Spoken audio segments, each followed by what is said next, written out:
আজকের ভিডিওটা স্পেশালি তাদের জন্য যারা বাংলার অনেক বড় সেন্টেন্স যদি থাকে সেখান থেকে যারা ইংরেজিতেও ট্রান্সলেশন করতে পারে না। তো দেখো, আমরা এই ধরনের সেন্টেন্স এরকম দেখো এক একটা এরকম বড় বড় সেন্টেন্স কীভাবে ট্রান্সলেশন করবো ইংরেজিতে, তাই আমরা আজকে শিখব। তো এটা শিখতে গেলে আমরা একটা ছোট্ট একটা স্ট্রাকচার একটু মনে রাখবো সবাই।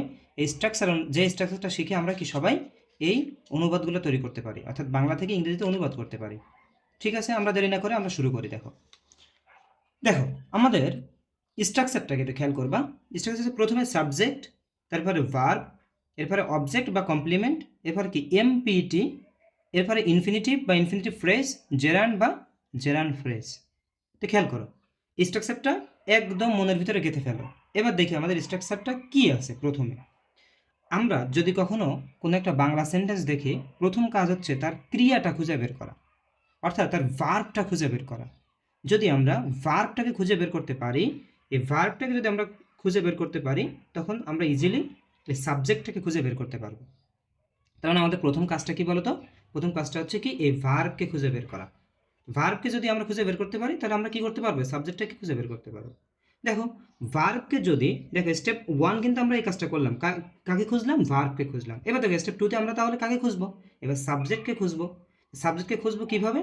ভার্বকে কে বা কারা অথবা কি দ্বারা যদি প্রশ্ন করি, অর্থাৎ হু বা হোয়াট দ্বারা যদি প্রশ্ন করি, তখন আমরা কি পাবো বলতো? সাবজেক্টটা পাবো। যেমন ধরো যে তারা খেলা করছে, এখানে দেখো খেলা করাটা কি? ভার্ব।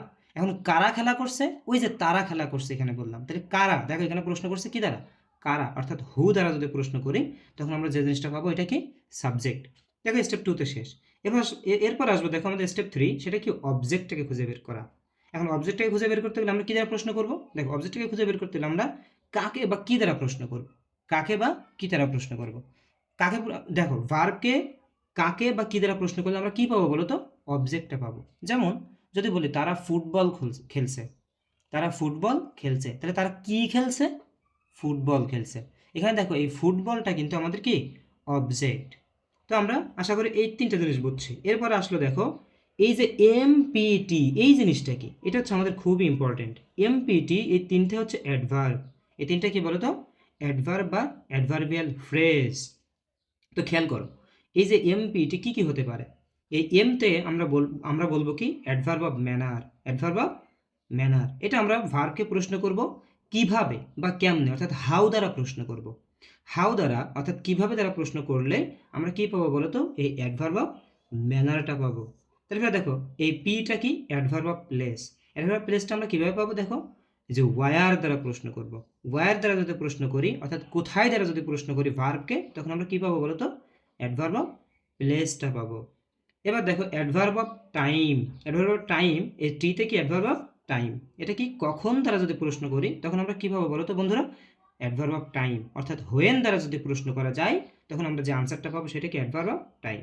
আশা করি এমপিটি এটা বুঝছো। এবং বাক্যে যদি 3টাই দেওয়া থাকে, অবশ্যই আমাদের কিন্তু সিরিয়াল মেনটেন করে চলা লাগবে। অর্থাৎ প্রথমে এম, অ্যাডভার্ব অফ ম্যানার, তারপরে কি পি, অ্যাডভার্ব অফ প্লেস, এবং তারপরে কি? টাইম বা অ্যাডভার্ব অফ টাইম যারা বলি, অর্থাৎ টি। এই ওয়ার্ডারটা কিন্তু অবশ্যই মেনে চলা লাগবে, এখানে কিন্তু উল্টাপাল্টা করলে হবে না। এবারে দেখো আসলো এরপরটা কি আমাদের? দেখো যে ইনফিনিটিভ ফ্রেজ। ইনফিনিটিভ ফ্রেজটা কি? ইনফিনিটিভ ফ্রেজটা হচ্ছে, দেখো টু প্লাস ভার্বের বেস ফর্মকে আমরা কি বলি? ইনফিনিটিভ বলি। টু প্লাস ভার্বের বেস ফর্মকে আমরা কি বলি বলো তো? ইনফিনিটিভ বলি। আর এর সাথে এক্সট্রা কিছু যোগ করলে আমরা কি পাবো? ইনফিনিটিভ ফ্রেজ পাবো। এই ইনফিনিটিভ ফ্রেজটা পাইতে গেলে আমাদের যে প্রশ্ন করব কি দ্বারা, যে কি উদ্দেশ্যে বা কি কারণে, কি উদ্দেশ্যে বা কি কারণে যারা যদি আমরা প্রশ্ন করি, তখন আমরা ইনফিনিটিভ বা এই যে ইনফিনিটিভ ফ্রেজটা পাবো। তো আশা করি এই স্ট্রাকচারটা বুঝছো। এখন দেখি আমরা এই স্ট্রাকচার অনুযায়ী কিভাবে আমরা প্রশ্নগুলো সলভ করি। দেখো আমাদের প্রথম একটা প্রশ্ন নিলাম এখানে, খেয়াল করো একটু। বলছে কি যে পরীক্ষায় ভালো নাম্বার পেতে তারা সকালবেলা স্কুলে মনোযোগ দিয়ে গণিত পড়ে। পরীক্ষায় ভালো নাম্বার পেতে তারা সকালবেলা স্কুলে মনোযোগ দিয়ে গণিত পড়ে। তাহলে আমাদের প্রথম কাজটা কি বলতো? প্রথম কাজটা কি? ভার্বকে খুঁজে বের করা। তাহলে এখানে ভার্ব কোনটা দেখো তো? ভার্ব হচ্ছে এই যে পড়া। পাইছি আমরা খুঁজে? ভার্বটা হচ্ছে কি? পড়া, অর্থাৎ রিড। ক্লিয়ার? তাহলে ভার্বটা আমরা কি পাইলাম এখানে? রিড বা স্টাডি। তো এরপরে আসি দেখো, এরপরে এই যে কারা, এবার দেখো আমরা সাবজেক্টটা খুঁজে পাবো না এখানে। তাহলে দেখো এই যে কারা পড়ে, এটা দেখো তারা পড়ে, এই যে তারা, এটা কি আমাদের সাবজেক্ট। তার আমরা কি সাবজেক্ট পাইছি, আমরা কি ভার্ব পাইছি না, সাবজেক্ট পাইছি, ভার্ব পাইছি। তো তারা পড়ে, তারা পড়ে, এইটা দেখো এই যে পড়া, এখানে কোন টেন্স, প্রেজেন্ট ইনডিফিনাইট টেন্স। অবশ্যই কিন্তু তোমাদের টেন্স সম্পর্কে একটা ধারণা থাকা লাগবে। টেন্স সম্পর্কে ধারণা না থাকলে কিন্তু তোমরা এই যে অনুবাদ করতে পারবে না। তো দেখো এখানে তারা পড়ে, তারা পড়ে ইংলিশ কি, দেখো দে স্টাডি অথবা কি দে রিড। তাহলে এখানে লিখতে পারো কি দে স্টাডি অথবা কি দে রিড। তাহলে আমি এখানে লিখি, দেখো এখানে দে স্টাডি, দে স্টাডি। এবার দেখো তারা পড়ে, কি পড়ে, কি পড়ে, গণিত পড়ে। কি আমরা অবজেক্টটা পেয়ে গেছি না, দেখো প্রথমটা কি সাবজেক্ট পাইলাম, ভার্ব পাইছি, এখন কি আমাদের অবজেক্ট।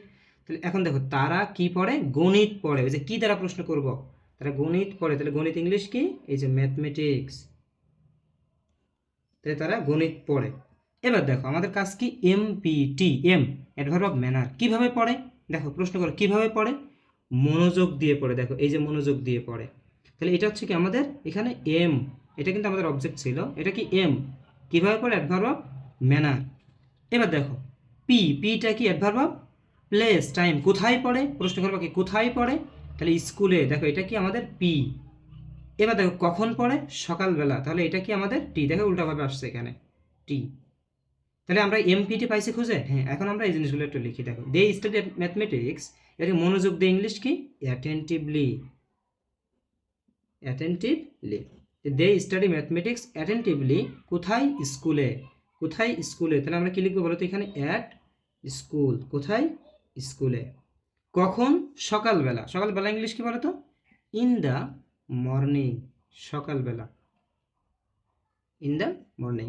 এখন দেখো আমাদের আরেকটা অংশ আছে না, এই যে পরীক্ষায় ভালো নাম্বার পেতে, তাহলে এটা কি তার উদ্দেশ্য, এই যে পড়াশোনার উদ্দেশ্যটাকে এখানে পরীক্ষায় ভালো নাম্বার পেতে, এটাই হলো কি আমাদের এই ইনফিনিটিভ ফ্রেজ। দেখো এখানে কি এটা ইনফিনিটিভ ফ্রেজ। তাহলে পরীক্ষায় ভালো নাম্বার পেতে, তাহলে এবার লিখবো কি টু, এখানে কি ভার্ব কোনটা, দেখো পাওয়া, তাহলে টু গেট মানে পেতে, টু গেট, টু গেট পরীক্ষায় ভালো নাম্বার পেতে না, টু গেট কি পেতে, ভালো নাম্বার, তাহলে a good mark, to get a good mark, কোথায়, পরীক্ষায়।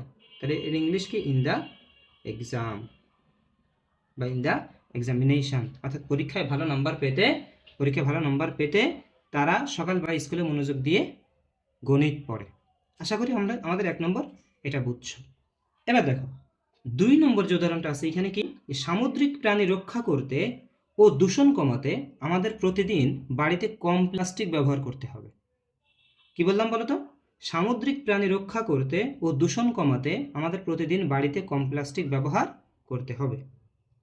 তাহলে আমাদের এখানে দেখো ভার্ব কোনটা, এই যে ভার্ব, এটা হচ্ছে কি, এই যে ব্যবহার করতে হবে, এটা কি ভার্ব।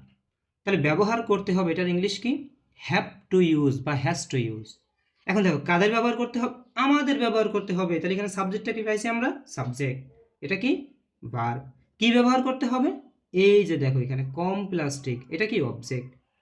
এখন দেখো আমরা কি পাইছি, সাবজেক্ট, ভার্ব এবং অবজেক্ট পাইছি। এখন দেখো আমাদের এম লাগবে, এম মানে কিভাবে।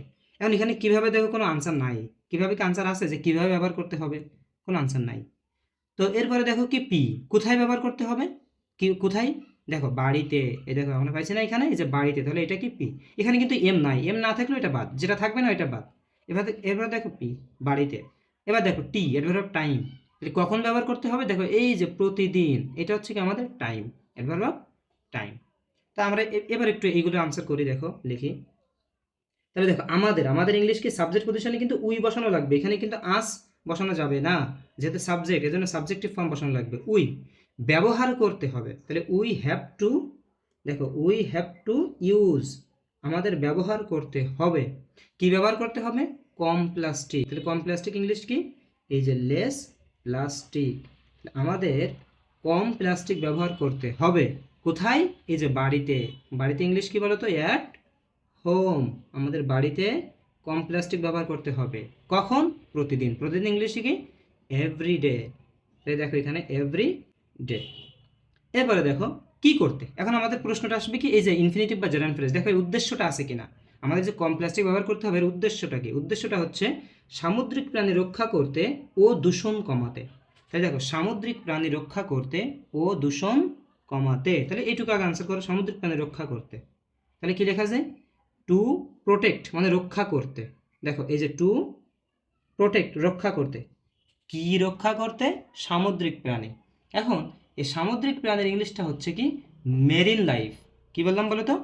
Marine life. তাহলে টু প্রোটেক্ট, আমি এখানে লিখি একটু, দেখো এই যে marine life, to protect marine life, এবং কি দূষণ কমাতে বলছে না এখানে? তাহলে অ্যান্ড এখানে দেখো টু রিডিউস, আর একবার টু দেওয়ার দরকার নাই, শুধু কি লিখবে এখানে? রিডিউস। রিডিউস মানে কি? কমানো। তাহলে দেখো to protect marine life and reduce কি বলো তো? দূষণ। দূষণ ইংলিশ কি? পলিউশন। আশা করি এই সেন্টেন্সটাও বুঝছো। কারণ আমাদের এখানে এটা কি ছিল? ইনফিনিটিভ ফ্রেজ ছিল। এরপরে দেখো আমরা আরও একটা এক্সাম্পল দেখি, এখানে কি আছে? বায়ু দূষণ কমানো এবং জীববৈচিত্র্য উন্নত করার জন্য মানুষ প্রতি বছর শহরাঞ্চলে নিয়মিতভাবে গাছ রোপণ করছে। হ্যাঁ, গাছ রোপণ করছে। তাহলে এখানে খেয়াল করো, এখানে ভার্ব কোনটা? প্রথম কাজটা কি? ভার্বকে খুঁজে বের করা। তাহলে ভার্ব কোনটা এখানে? এই যে রোপণ করছে, এটা হচ্ছে আমাদের ভার্ব। এটা কিন্তু প্রেজেন্ট কন্টিনিউয়াস টেন্স, এটা খেয়াল করবা, এটা কিন্তু প্রেজেন্ট কন্টিনিউয়াস টেন্স, যেহেতু চলমান আছে। রোপণ করছে, কারা রোপণ করছে বা কে রোপণ করছে? দেখো মানুষ। তাহলে মানুষ রোপণ করছে। কি রোপণ করছে? তাহলে আমরা সাবজেক্ট পাইছি, এটা কিন্তু ভার্ব। কি রোপণ করছে? গাছ। তাহলে এটা হচ্ছে কি? আমাদের অবজেক্ট। সাবজেক্ট, ভার্ব, অবজেক্ট, তিনটা পাইছি না আমরা? হ্যাঁ। এখন দেখো কিভাবে রোপণ করছে? এম। সাবজেক্ট, ভার্ব, অবজেক্ট পাওয়ার পর আমাদের কি লাগবে? এম লাগবে, পি, তারপরে কি? T. M adverb of manner. কিভাবে? নিয়মিতভাবে। এটা কি আমাদের বলো তো? এম। কোথায়? শহরাঞ্চলে। এটা কি আমাদের? পি। তারপর দেখো কখন? প্রতি বছর। এই যে দেখো এখানে এটা হচ্ছে কি? আমাদের টি। তাহলে এম পি টি আমরা পাইছি, খুঁজে পাইছি। এরপর আমাদের কি? উদ্দেশ্যটা কি? কোন উদ্দেশ্যে? উদ্দেশ্যটা কি? এখানে এই যে দেখো, এই যে বায়ু দূষণ কমানো এবং জীববৈচিত্র্য উন্নত করা, এটা হচ্ছে আমাদের কি? উদ্দেশ্য। এটা হচ্ছে কি? আমাদের ইনফিনিটিভ ফ্রেজ। এখন দেখো এটা তাহলে আমরা একটু ট্রান্সলেশন করি, দেখি কীভাবে করা যায়। দেখো আমাদের এখানে বলছে কি? যে সাবজেক্টটা কারা বলো তো এখানে? এই যে মানুষ, তাহলে পিপল। অনুবাদ করে আমরা দেখো এখানে পিপল রোপণ করছে। রোপণ করা ইংলিশ হচ্ছে প্লান্ট। তাহলে এখানে রোপণ করছে, তাহলে people are planting. Present continuous tense. People are planting, কি রোপণ করছে? দেখো গাছ। তাহলে পিপল আর প্লান্টিং ট্রিজ। এই যে লিখলাম পিপল আর প্লান্টিং ট্রিজ। এবার দেখো গাছ রোপণ করছে। এখন কিভাবে? নিয়মিতভাবে। নিয়মিতভাবে ইংলিশটা কি? রেগুলারলি। কি লিখবো বলো তো? রেগুলারলি।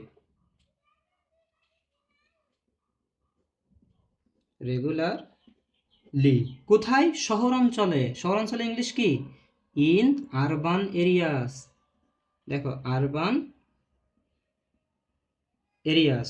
তাহলে people are planting trees regularly in urban areas. প্রতি বছর। এভরি ইয়ার মানে কি? প্রতি বছর। কি করতে?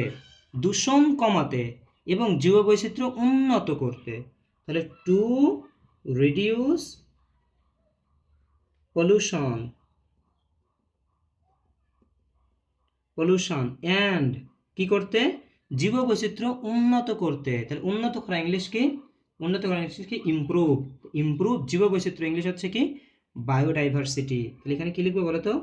Improve biodiversity. আশা করি তোমরা এই স্ট্রাকচারটা বুঝছো। এখন তোমরা এরকম নিজেরাই অনেকগুলো সেন্টেন্স তৈরি করবা বাংলায়, এবং সেটা এই স্ট্রাকচার অনুযায়ী কী করবা? আনসার করার ট্রাই করবা, এবং আশা করি এই জিনিসটা পারবা। তবে তোমাদের এই যে অনুবাদের ক্ষেত্রে কিন্তু কয়েকটা জিনিস গুরুত্বপূর্ণ, কয়েকটা জিনিসের উপরে তোমার একটা দক্ষতা থাকা লাগবে।